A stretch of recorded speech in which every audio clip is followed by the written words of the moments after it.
All right, we'll go ahead and get started. We're going to be in 2 Corinthians tonight.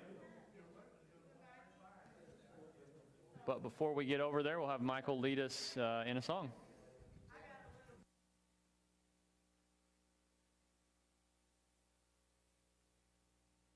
Please grab a song book.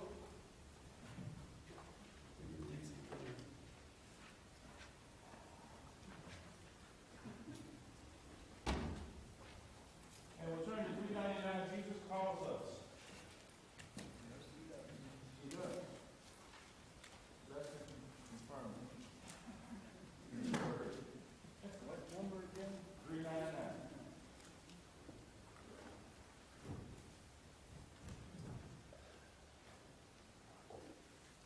Let's sing. Jesus calls us over the gloom of our lives while restless sea. Day by day his sweet voice sounded, saying, Christian, follow me. Jesus calls us from the worship of the vain world's golden soul. From each idol that would keep us saying, Christian, love me more. In our joys and in our sorrows, days of cold and our belief, still he calls in cares and pleasures. Christian, love me more than these. Jesus calls us by thy mercies, Savior, make us hear thy call. Give our hearts to thine obedience, serve and love thee best of all.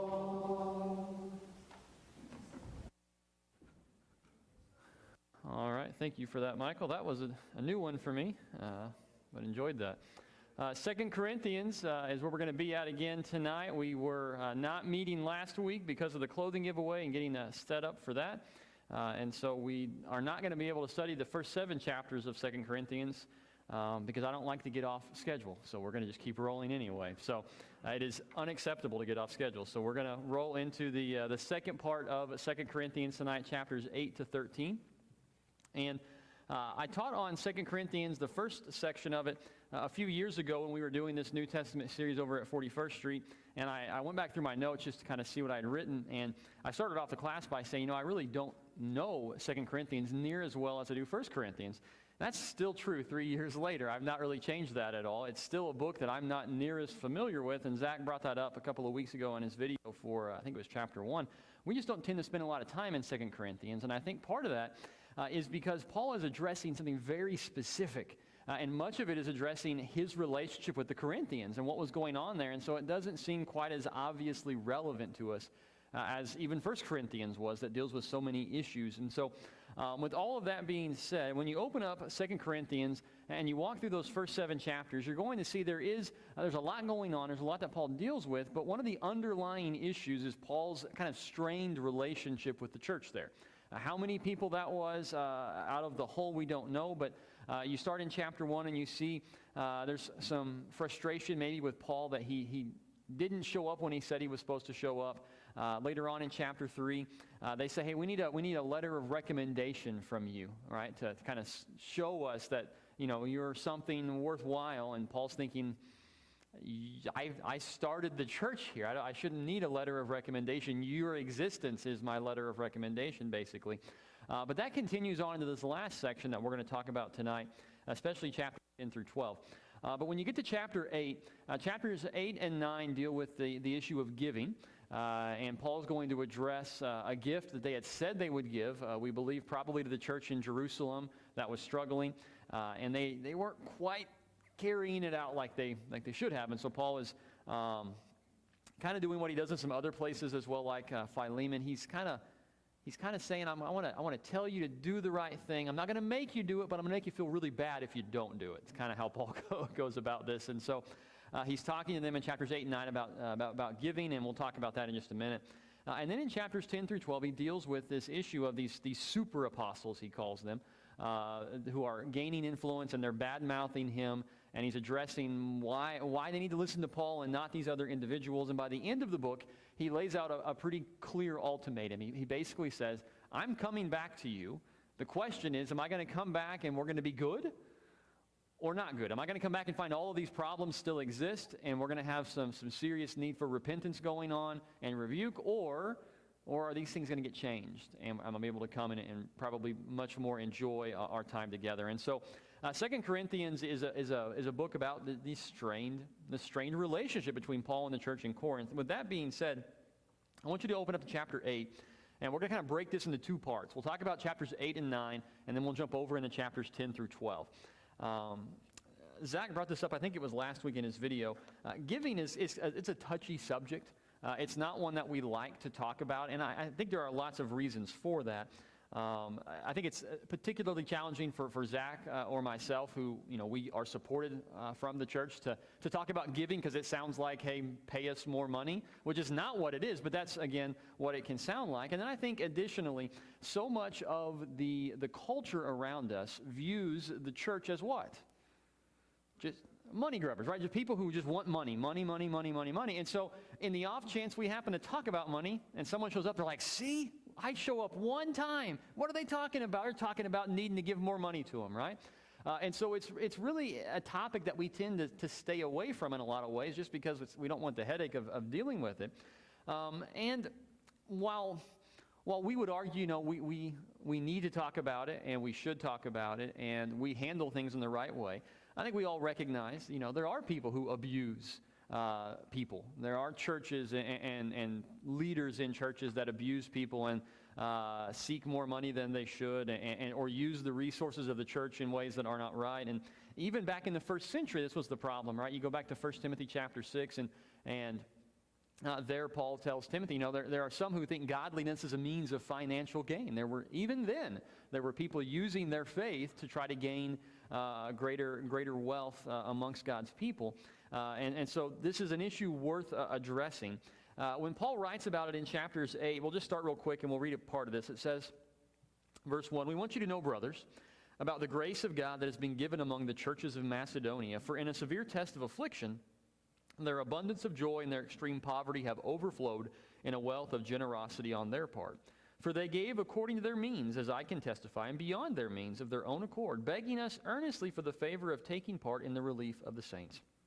And this not as we expected, but they gave themselves first to the Lord, and then by the will of God to us. Accordingly, we urged Titus that as he had started, so he should complete among you this act of grace. But as you excel in everything, in faith, in speech, in knowledge, in all earnestness, and in your love, in our love for you, see that you excel in this act of grace also."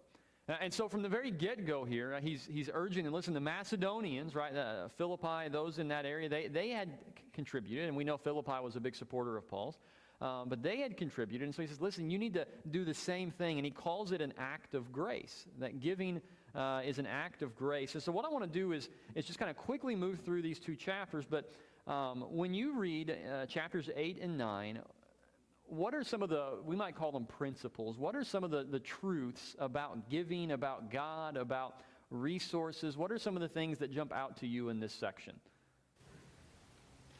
While you're thinking about that, I'll give you the first one, and then we'll kind of, if you have any that jump out to you. So if you keep reading in verse 8, he says, I say this not as a command, but to prove by the earnestness of others that your love also is genuine. Then at the very end of chapter 8, he says in the last couple of verses there, verse 23, "As for Titus, he is my partner and fellow worker for your benefit, and as for our brothers, they are messengers of the churches, the glory of Christ. So give proof before the churches of your love and of our boasting about you to these men." And so one of the things that Paul connects here for us, right, is giving and love. That you give in love, as a result of love. Because they loved the saints, they gave. They contributed. They provided for that particular need. And that's a truth that we all understand, right? I mean, you give to certain groups or organizations or things. Why? Because you love the thing that they do, right? You are passionate. It is something that is valuable to you. Now, the church is different than all of those other things. But the point is, when you love something, you don't see it as this, I got to rip out the money out of my fingertips because I just hate giving this, right? We don't do that. Well, now, that's when you have dues come up, we don't always care for dues, right? But when we love something or someone, giving takes on a very, very different approach. And so love and giving are connected here in chapter 8. Anything else jump out to you guys when you read through these couple of chapters on giving? As much as you can and see that the good work is done. Okay, so that's mentioned in a couple of different ways, right? This idea of giving generously. He says in chapter 9, verse 6, he says, "The point is this, whoever sows sparingly will also reap sparingly, and whoever sows bountifully will also reap bountifully." And he takes this illustration of farming, right? Where if you scatter a bunch of seed, you're going to have a bunch of crops, right? And if you scatter very few seed, you're going to get very few crops. Even if everything produces, it's not going to be near as much. And so the idea being, give generously, give in abundance, and God's going to use that. Or, go ahead, Betty, the mic. Well, I like verse 7, it talks about give as your purpose in your heart, not grudgingly or compulsively. God was a cheerful giver. So this is one of those complex parts, right, of being a Christian is God requires us to give. I mean, it is part of the deal. You can't just be like, that giving, that's one of those optional things. And yet he also doesn't want us to give out of this obligation sense of, I just hate it, but God has me do it, so I'm going to do it. He actually wants us to give cheerfully, which, again, that can be kind of hard, right? Have both of those things in mind. Know that I need to. I need to do this, but I also need to do it cheerfully. And so when you think about that, how do you get to the point of actually giving cheerfully? Because it's easy to say that. When we say it often, right, on Sundays when we talk about giving, right? How do you actually give cheerfully? What is it that leads you to be cheerful as you give away the very things that you could use for all kinds of other things that would make you cheerful? Jim? Verse 11 in chapter 9, it gives honor and thanksgiving back to the Lord. So you ultimately your giving is actually honoring the Lord. Yeah. So you can do that cheerfully because you know you're honoring the Lord. Yeah, there's something good that's resulting from this, that you are glorifying God in what you're doing. Go ahead, Rudy. And the same thing, adding to James, is like there's a joy knowing that you are able to help him in any way, and that you are able to do something while you're staying here. So it gives you a joy knowing that you're helping in something. Right. You're not just stand by. Yeah, you're accomplishing something for the work of the kingdom. Go ahead, Betty. I was just thinking that we just gave for clothing giveaway. To me, I love when throwing clothes and getting rid of them. The ones I don't wear anyway, especially. But then the best part is someone that can use them. And I wasn't even using them right anyway. I like to go through them fall and spring, but that's just a good feeling to know that someone doesn't even have a hoodie, sweatshirt, whatever, and you have 10, so you can get rid of 8. Right. It's taking what you have, knowing I'm going to be able to bless someone with this. Go ahead, Mike. I want to set up obligation as if it's the opposite of cheerful. Correct. Because we recognize, okay, God is God. He's over all. We have an obligation to him as our creator. And if he commands us to give, we are obligated to give. The key is, it's not, we need to pair that side by side with that cheerfulness. Right, exactly. And that's, we all have obligations, and many of them are not things that I don't like every time we sit down to eat, I'm like, gosh, I got to feed you guys again. This is so frustrating. Every day, 3 times a day, I got to feed you guys. That's an obligation that I have, but it's not a thing that I'm just like, I don't dislike that. It's just part of the deal, right? And in fact, sometimes I really enjoy that we're able to go and do something fun or whatever it may be, go eat somewhere or whatever. But it's having those two things right connected. It's not one or the other, but it's knowing that yes, we must give, and yet we do so cheerfully. Go ahead, Michael. This opportunity for help that's being presented here to the Corinthians is there's a prevailing thought here that Paul is giving and that I can see. That's very important about not just the love in which they should have in doing so, but the fact that it's an urgent need. There's a sense of urgency here. He uses the word, which is a word which I keyed in on the Lord's Supper this past Sunday, earnest. And he uses that word 4 times at least. And a word similar to that he uses in this just in one chapter is readiness and diligence. And so I get the sense that what Paul is also wanting him to know is that this is something that is an urgent need. You need to make a decision about what it is that you want to do diligently and promptly. And I just think that that's something that's here that helps us to understand when we're doing something that we ought to do it right away. Yeah, I mean, when you look at what's going on here, there is a need. Other congregations are meeting that need. You say, listen, you guys got to make up your mind on what you're going to do about this need, because it is one that needs to be addressed. Go ahead, Terry. I just want to say it makes me a part of helping the church continue their work for a place where I want to go. Sure. Yeah, I mean, it's a part of all of our ability to actively be in the work, whether or not we're physically doing something or supporting what's being done. Go ahead, Mike. I'm so glad that the giving is through the church, because I'm a clueless nerd. I could be aloof, and who knows what's going on around me, and I may not know the needs that are present. And if I need to give, and if I don't know the needs, it's like, well, how do I give? Right. But the church, together as a whole, someone knows the need, someone's aware, and by giving to the church, those needs can be met in a much more efficient manner than each of us trying to satisfy those needs on our own. Yeah, we don't always see everything, right? And the leadership in the church is one of the avenues that we have to find those needs, to see those things. And as we'll all encounter things individually in our lives, so there's a lot of things we don't see, but there are needs that are there. If you go back to chapter 8, one of the things that jumped out to me was verse 12, and Michael, you mentioned something that he says in verse 11. He says, now finishing doing it as well, so that your readiness in desiring it may be matched by your completing it out of what you have. And then listen to what he says in verse 12. For if the readiness is there, it is acceptable according to what a person has, not according to what he does not have. And so we don't know, did the Macedonians' gift, did somebody else's gift, did they feel like maybe they didn't have enough, that it wasn't going to be able to do anything? Paul says, listen, make up your mind on what you're going to do, and then give out of what you have. Don't worry about what you don't have, but give out of what you do. And I think that is a valuable point for us, because we all have different amounts of resources, and sometimes when you don't have as much as somebody else, we say, well, what's the point, right? I can't really do anything. But you go back to Jesus' words in the Gospels when he talks about the widow who gave the 2 copper coins. She gave more than anyone, he said. It wasn't because of the amount, it was because of the heart that gave it.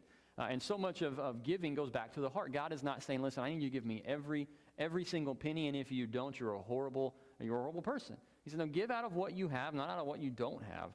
And so he gives them, I think, a good perspective here. Go ahead, Rudy. And I like the part where Paul says that all the church family dedicated to the church, dedicated themselves to the church, which means that if you didn't have enough to give, you were actually participating, trying to help in whatever need there was to do physically.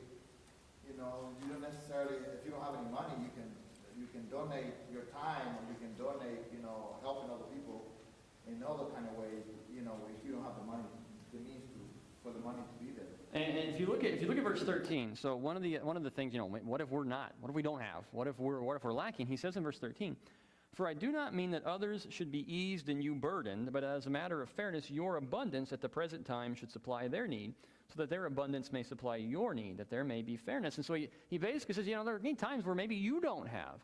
And because we're an interconnected body, then those needs are met from others we've met their needs. And it's this reciprocal approach where if there's a need, it's met, and somebody else may have a need later on, and that need is met by those who maybe they helped out in the first place. And so giving provides us a lot of opportunities to do these things. The point is not, listen, I want you to give so that some other group, right, has your abundance and you don't have anything now. And Paul's saying, no, we're meeting the needs that are there, and if you have a need, it'll be met by others as well.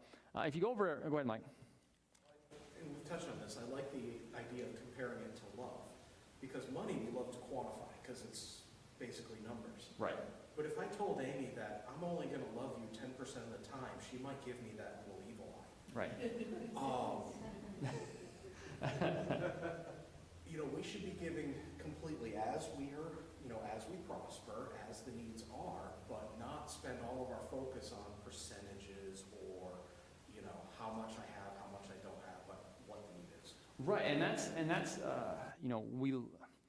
again, I know, you all know I hate math. I don't like math at all, but we like numbers, right? Numbers give us something quantifiable, and so we can say, I give 10%, or I give whatever percentage, and we kind of feel like, okay, now I've got a handle on this. And I get why we do that, but at the very same time, it really puts the focus on the wrong things. And it's, God, I've got this much I've allotted to you, and so that's what you're going to get. And sometimes there's more needed in an area than 10%, or there's less need, and we might have to do something else. And so when you walk through this section, you get the very clear picture. God is not saying, okay, listen, I need 10% from all the churches kind of thing, but it's instead a very different mentality. If you go over to chapter 9, we've read a little bit of it already, but if you look at verse 10, it says, "He who supplies seed to the sower and bread for food will supply and multiply your seed for sowing and increase the harvest of your righteousness. You will be enriched in every way, to be generous in every way, which through us will produce thanksgiving to God.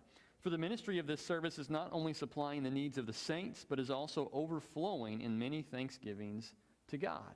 And so he points out that not only are we called to be generous people, but God actually is the supplier of the things that allow us to be generous. And as we use those things in his kingdom and for his glory, he continues to provide those things for us to be able to continue to do the work that he has in front of us. And what that requires of us, again, though, is seeing things from a different perspective. Because if you read that the wrong way, it almost sounds like God is the perfect investor, right? You give him stuff, and he multiplies it, and he gives it back to you even more. And you could argue that in a sense, but not in the sense that we do, right? When I give money to my investor, I'm expecting at some point that I'm going to get an abundant return from what I've given him, and it's for my purposes. What it's talked about here is not, okay, God wants a portion from you, and then God will multiply that and give it back to you so you can do the things that you want to do. It's God is going to use what you've used for him to be even more useful in his kingdom, and he's going to continue to supply you so that you can continue to do the work. It's not so that you can then go off and do fun things, although again, God allows us some freedom of enjoying this world, but it's not seeing God as, and this is where the prosperity gospel and things come in, of I give to God, God multiplies it tenfold, and then I'll give God, 10% again, and he'll multiply it tenfold, and I've got this really good gig going where God keeps, tripling my money, and I'm in good shape. Go ahead, Sheila. It's not just about money. Sometimes it's easier just to throw money in a thing. This is your love, this is your health, it's more than just money. Yeah, and some situations, you think about their situation, you think about our situation in supporting places like Nigeria where we're helping. Money's about the only thing we can practically do. I mean, we can't get on a plane and all go over there and really do much effective work over there, even if we wanted to physically be there. And the same for them. The people, the church in Corinth could not all get up and go to Jerusalem. That wasn't going to solve the problem, right? What they needed was help, but some other time there might be a different need, and that's going to be met in a different way. Go ahead, Mike. To go back to your analogy on the perfect investment, we're giving, and in return, not because we give, but in return, we are getting the grace of God. We are getting the forgiveness of our sins, eternity with him in heaven. What dollar amount can we put on that? Right. What he has blessed us with, right, is what then calls us to be generous. And to your point, it's not that we say, okay, I got to give God, it's kind of like an under the table deal. All right, I give God 500 and God gives me more forgiveness. It's because I've been a forgiven person, I want to be giving. I want to be generous. I want to do the work of God or support the work of God. That's been a blessing to me. And so as we think about the whole topic of giving and all that goes along with it, again, it's a subject that I think for a lot of people in the world, it comes across like the church just wants more and more of people's money so we can gold plate our baseboards and Zach and I can drive really fancy cars and get hair transplants and things like that. But that's not what it's about, right? It's not that's not what we're doing with it. One of the things that is, I think, beneficial. Yes. I would spend the money on a new boat and stay bald. We have our weaknesses. We do have our weaknesses. When you think about this, one of the things that's really good is if you want to know where stuff's going, we know where stuff is going. If you said tonight, listen, I couldn't give you a document tonight, but we have that stuff. There's no, well, you give it and it goes to somewhere in space, and then all of a sudden, one thing happens over here, but we got all this money we're using for whatever. It's being used or it's being saved for purposes for God's kingdom. So it's the misconceptions that are out there about how the church is focused on money, they're just not accurate, at least for this congregation in particular. So any other thoughts on those couple of chapters on giving? I just want to say thank you for the microphone. Yeah, there are things that we're able to do, like have some hearing things that allow people who can't hear very well, right? We are able to use the funds of the church to support those things and be able to enjoy things together like this. So with that being said, let's go over to chapter 10. So 10, 11, and 12 are some really strong chapters from the Apostle Paul, and he's going to do things that are a little bit out of character from what we see in his typical writing. They're not out of character in the sense of you're like, well, who is this guy? No, you could totally see Paul doing this. He just doesn't tend to do it almost ever. This is not the way he tends to do things. But if you look in chapter 10, I want you to notice, we'll start with verse 1. It says, I, Paul, myself, entreat you, by the meekness and gentleness of Christ, I who am humble when face to face with you, but bold toward you when I am away. And then, so that sounds like, people are saying that about Paul, right? He's really bold when he's far away from us, but you get him up close and he's this meek and humble guy who doesn't say anything strong. And then you go down to verse 10, and he says this, for they say his letters are weighty and strong, but his bodily presence is weak and his speech of no account. Now, I don't know about you. I'd get a little irritated if those were the kinds of things being said about me. This is the proverbial today would be, Paul's a keyboard warrior. He's at home in his dark basement typing up all kinds of strong things, but then you get him out in the light of day and he's this weak guy who really doesn't have anything to share. That's what Paul's essentially being kind of thrown out as. It's this really strong guy who says a lot of really heavy stuff, but you get him in person and he's not anything impressive. And it gives the impression that these other individuals are claiming to be the impressive ones, right? They're the ones who have the eloquence and the way of saying things. And so Paul is going to address what he calls them later on, super apostles, kind of their mentality. And you'll notice he does this several times in this chapter. Look down at verse 7. He says, look what is before your eyes. If anyone is confident that he is Christ, let him remind himself that just as he is Christ, so also are we. He says, listen, those who want to accuse me, I am just as much of Christ as they are. Then you go down to verse 11, right after he says that what they say about him. He says, let such a person understand that what we say by letter when absent, we do when present. And so he basically says, I know what they're saying, but don't fool yourself. When I get there, you will hear exactly what you heard in this letter from my very mouth. And so he wants them to understand that he's serious about this. And then he ends the chapter by saying, let the one who boasts, boast in the Lord, for it is not the one who commends himself who is approved, but the one whom the Lord commends. And he doesn't spell it out exactly, but he basically says, listen, it's not about you guys saying this, it's about what does God say. And he's going to go on to basically say, God is approving of what I am doing. Don't listen to these other people. When you look at what Paul is dealing with here, anything jump out to you and what's going on or how Paul's handling this? So this is going to lead us into chapter 11. And Paul is going to do something a little bit different here. So start in verse 1. He says, I wish you would bear with me in a little foolishness. Do bear with me, for I feel a divine jealousy for you, since I betrothed you to one husband to present you as a pure virgin to Christ. But I am afraid that as the serpent deceived Eve by his cunning, your thoughts will be led astray from a sincere and pure devotion to Christ. And so he says, listen, I brought you to faith, and my concern is now that you're going to leave Christ. And he says why. For if someone comes and proclaims another Jesus than the one we proclaimed, or if you receive a different spirit from the one you received, or if you accept a different gospel from the one you accepted, you put up with it readily enough. Indeed, I consider that I am not in the least inferior to these super apostles. Even if I am unskilled in speaking, I am not so in knowledge. Indeed, in every way we have made this plain to you in all things. And so Paul basically says they're listening to the wrong people. They're listening to the wrong people. They're not listening to who they should be. And Paul will say, even if I am unskilled in speaking, and the impression we get, and we see Paul's sermons in Acts, and we read his letters. He doesn't sound like some guy who doesn't know how to speak. But apparently the Corinthians felt like his speech was unimpressive in comparison to others.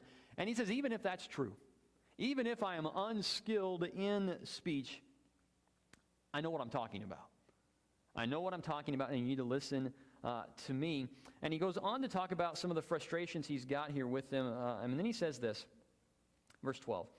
And what I am doing, I will continue to do in order to undermine the claim of those who would like to claim that in their boasted mission they work on the same terms as we do. For such men are false apostles, deceitful workmen, disguising themselves as apostles of Christ. And no wonder, for even Satan disguises himself as an angel of light. So it is no surprise if his servants also disguise themselves as servants of righteousness. Their end will correspond to their deeds.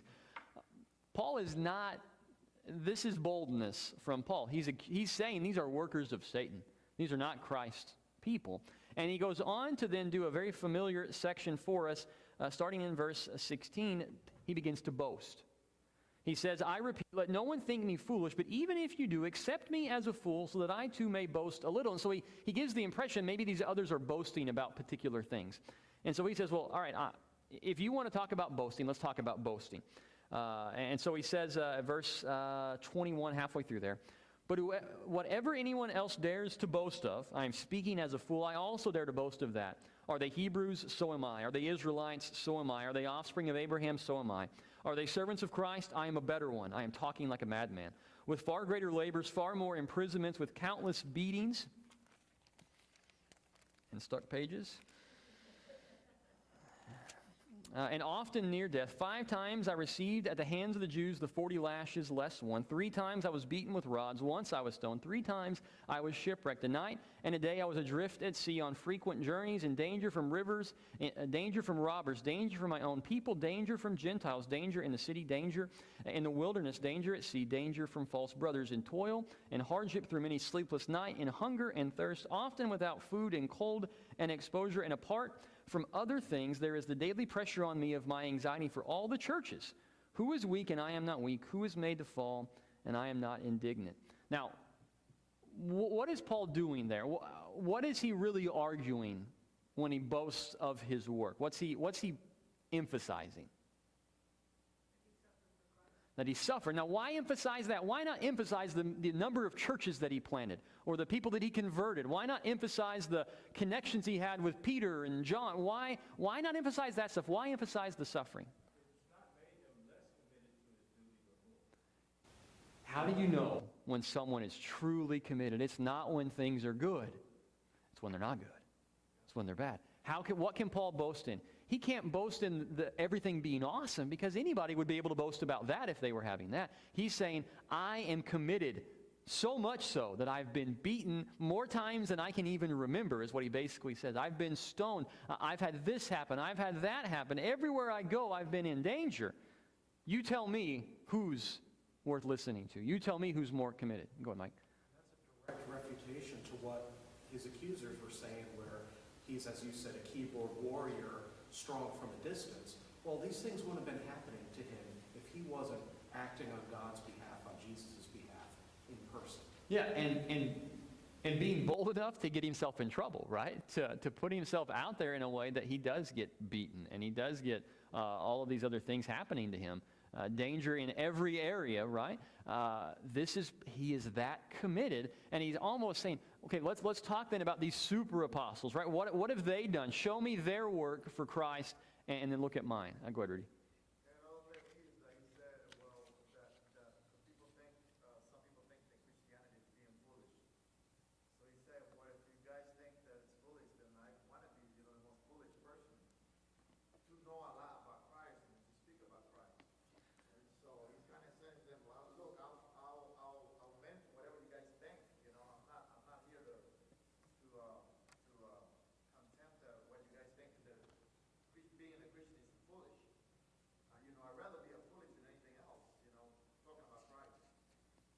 And when you look at what happens here in chapter 11, he shows all of these things, and he goes on in verse 30 to say, if I must boast, I will boast of things that show my weakness, that make me look weak in the eyes of others, that show me all of these different things. And I think it's to Timothy, Paul says, don't be ashamed of my chains, right?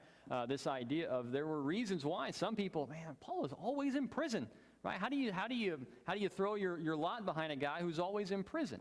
And yet Paul is saying basically, well, I'm in prison. I'm going through all of these things for Christ, on account of Christ. He finishes out the chapter by saying, if I must boast, I will boast of the things that show my weakness.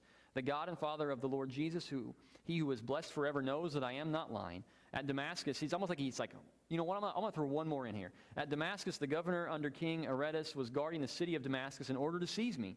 But I was let down in a basket through a window in the wall and escaped his hands. He throws in that, listen, have you ever escaped through the city wall in a basket and don't talk to me about commitment, right? I mean, he's going through this whole list of things. And he goes one more, and he kind of throws out what you might call the ultimate trump, right? This thing that no one else is going to be able to say, starting in verse 1 of chapter 12. I must go on boasting, though there is nothing to be gained by it.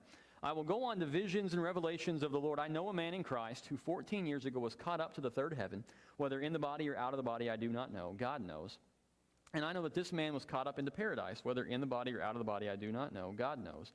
And he heard things that cannot be told, which man may not utter. On behalf of this man I will boast, but on my own behalf I will not boast except of my weakness. Though if I should wish to boast, I would not be a fool, for I would be speaking the truth. And so he kind of does this weird thing where he makes it sound like he's not talking about himself, but the only thing that makes sense is that he's talking about himself. That's what the context is. And he talks about somehow going to paradise in some capacity, but not being able to speak about it. And you kind of can't throw out something else to say, well, Paul did that. Well, I did this. He kind of goes to the extreme, right?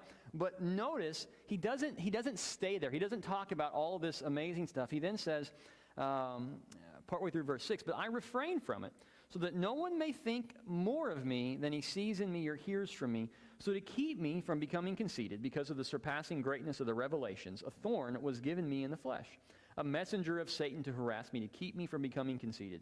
3 times I pleaded with the Lord about this, that it should leave me. But he said to me, my grace is sufficient for you, for my power is made perfect in weakness. Therefore, I will boast all the more gladly of my weaknesses, so that the power of Christ may rest upon me. For the sake of Christ, then I am content with weaknesses, insults, hardships, persecutions, and calamities. For when I am weak, then I am strong. And Paul does the unusual here, right? He focuses in on his weakness, and he gives them essentially almost ammunition to use against him, right? He says, I have struggle. I have a thorn in the flesh, and he doesn't go on to tell us what it is specifically, but I have this thing, and it was such a problem that he begs God to remove it. And God says, no, my power is made perfect in weakness. And so Paul then says, well, if I'm going to boast, then I'm going to boast about the things that I'm weak in, because that shows the power of Christ in me. If I am weak and he is doing this with me, that's more him than me. And so he gets the glory for that. Any thoughts on that section there, chapter 12, as Paul kind of addresses both of those issues? Anything, when you think about Paul's thorn in the flesh and his asking of God there, what do we learn about prayer? What do we learn about how God works when we read what Paul experienced right there? Sometimes the answer is no. Even if you're Paul, right? Even if you're Paul, sometimes the answer is no. Now, Paul got a little bit of an answer, right, for why the answer was no. We don't always get that. But sometimes the answer is no. So much of, you go back to the earlier chapters on giving, there's false teaching about giving, right? You give you give and God's going to prosper you, and that's the sole message. And then we get messages that, if you ask God and you have enough faith, He's always going to answer your prayer. If you ask God in a certain way or at whatever it is, no, that's not how it works. We have a direct line to God. That is true. We have a way to speak to God. We have an interceder, a mediator for us, but that doesn't mean we always get what we want. And we see that here very clearly with Paul. And again, you look at this whole section, and what Paul makes abundantly clear is he is absolutely committed to the cause of Christ. They need to listen to him. They need to listen to what he says. I was sitting there thinking about that verse 10, where it says, I was well content with weaknesses, insults, and distresses, persecutions, and difficulties for Christ's sake. The reason why, to me, that Paul got into these distresses and persecutions is much the same why we would today. Paul not only preached the gospel of Christ, but in preaching the gospel of Christ, you have to exclude everything else. He would be in disputes with all of the Jews and all of the different places that he would go to on his journeys, on missionary journeys. And he would have to not only say to the Christians, believe in Jesus and follow him, but don't follow anything else. Right. There is no other Jesus. There is no other gospel. And when we today talk to people and let them know that there's one true church, not 5 or 50 or 100 different denominations that's acceptable to God, we get the same kind of reaction. Right. Or maybe not to that same degree. Right, but yeah, there's a negative response, and just probably 2 weeks from, or I guess not this coming Sunday, but the following, we're going to talk about John 14. I am the way and the truth and the life. There are statements within Christianity that don't really allow for a lot of options, right? And those lack of options lead to pretty negative responses, right? Paul dealt with that specifically in his own ministry. And so when you look at what Paul is doing here, again, he's trying to get them to understand, don't listen to these super apostles, these people who are not right. And if you keep reading, verse 11 of chapter 12, he says, I have been a fool, you forced me to it, for I ought to have been commended by you, for I was not at all inferior to these super apostles, even though I am nothing. The signs of a true apostle were performed among you with the utmost patience, with signs and wonders and mighty works. For in what were you less favored than the rest of the churches, except that I myself did not burden you? Forgive me this wrong. Here for the third time I am ready to come to you, and I will not be a burden, for I seek not what is yours, but you. For children are not obligated to save up for their parents, but parents for their children. I will most gladly spend and be spent for your souls. If I love you more, am I to be loved less? But granting that I myself did not burden you, I was crafty, you say, and got the better of you by deceit. Did I take advantage of you through any of those whom I sent to you? I urged Titus to go and sent a brother with him. Did Titus take advantage of you? Did we not act in the same spirit? Did we not take the same steps? And so he's frustrated by how they're treating him, and yet what's the key underlying message from Paul about his feelings for them? He loves them. He loves them. We've done the right things. I care about you. I made it clear that I cared for you. And he says, verse 15, I will most gladly spend and be spent for your souls. I will spend my life for you, he basically says. I love you. All of this frustration, right, is written out of love. It's written out of a desire to see them made right. And if you keep reading, he says, have you been thinking all along that we have been defending ourselves to you? It is in the sight of God that we have been speaking in Christ, and all for your upbuilding, beloved. For I fear that perhaps when I come, I may find you not as I wish, and that you may find me not as you wish. That perhaps there may be quarreling, jealousy, anger, hostility, slander, gossip, conceit, and disorder.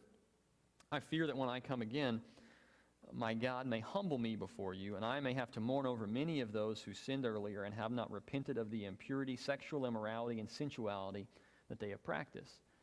And so he says, listen, I'm coming, when I get there, you may not like what I'm going to do, and I may not like what I'm going to see. And God may humble me. You say, well, God, humble Paul. Well, how does Paul think of them? How does he describe the people, the churches that he helped bring to faith? How does he describe them? Not just here, but just in general. Like his children.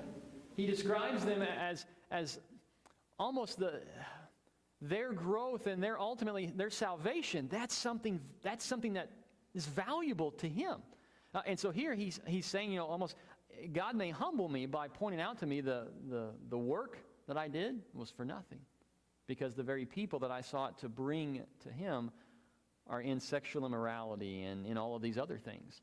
And so his work would be potentially for naught. And so he's frustrated, but he loves them. He wants them to change. And the question that we really don't have answered here is what happened? What happened with the church in Corinth? How did they respond? What was their reaction to Paul? And did anything change? We don't know scripturally what the answer is to that. Any thoughts on that final section or any of the stuff that we looked at? Go ahead, Rudy. But that clearly tells us of all the struggles that congregations back then had, and it clearly tells us that all the apostles, how they faced difficulties. And it's showing us that, through generations to generations, there will be many difficulties within the congregations, which we all be facing, sooner or later. Yeah, I mean, it is challenging. And again, this is Paul. I mean, we highly respect him, but you kind of get he's kind of pulling his hair out. He's so frustrated. God didn't just fix everything. God didn't, he didn't pray, God, can you make the church in Corinth do this? And God said, all right, Paul, I'll take care of it. No, it was something they had to choose. And they had to decide to do that, and Paul was going to do his best to make them, right, encourage them, to urge them to make that choice. But ultimately, at the end of the day, they were going to have to decide what they were going to do. How are they going to respond to this? Any other thoughts on? Go ahead, Michael. Even though these are real deep issues that he brings about, and helps the Christians to understand, I just do appreciate what God does for us in instructing us. He also helps us to understand that there's a positiveness that we should take forward, go forward with. And he does this in this lesson, in this letter as well, telling them at the end to rejoice, be confident. Things are going to be basically all right if you just continue your devotion to God and listen to him. Yeah, there's this frustration, right? But then notice the end of it, right? Verse 11. Finally, brothers, rejoice, aim for restoration, comfort one another, agree with one another, live in peace, and the God of love and peace will be with you. Greet one another with a holy kiss. All the saints greet you. The grace of the Lord Jesus Christ and the love of God and the fellowship of the Holy Spirit be with you all. Now, I think if we were being honest and we were doing what Paul was having to deal with, I don't know that we would end the letter that way. I don't know that I would end by saying, the grace of the Lord Jesus Christ and the love of God and the fellowship of the Holy Spirit be with you all. I might have some other words that I would use. And yet, Paul cared about them, and he wanted good for them. And even though he was frustrated by all of this, his ultimate goal was they would be right with God. And he asked for God's blessing on them. He called them. He said, all the saints greet you. It's not all the saints shun you. The other churches reject you. He says, no, all the saints greet you. There's still love here. They needed to make some changes. And there's that constant, it's called a tug of war, but that constant kind of conflict, right, of the need sometimes for rebuke with love. And we see those things as opposites in many ways. But to Mike's point earlier about the two things of obligation and, what was the other part of that connection there? Obligation and cheerfulness. Together, rebuke and love should go together. When rebuke happens, it should be because love is the baseline for it. It's the reason it is there. And hopefully, at the end of the day, that is what is seen and comes out. All right, so moving from one of the least familiar letters of the New Testament to probably the most familiar for a lot of us, we are starting the book of James tonight. And so we'll be James chapter 1 through 5 throughout the next week. And so we'll reread that throughout the week because it's only 5 chapters, and we will dig in together. And then we're going to be in Revelation. So some of you will love that. Others of us will struggle with that to figure out how to talk about that. We are going to take it a little longer. We're going to take about 3 chapters a week, and so we'll have a chance to reread. And I know we're going to reread a lot of that when we do that, but I don't even want to try to tackle going through 5 chapters of Revelation in one class. So we're just not going to do that. We're going to take it slower. So, and again, it fits the schedule. It ends us up at the end of the year, at the end of the New Testament, everything covered. So with that being said, I appreciate everybody that joined us online.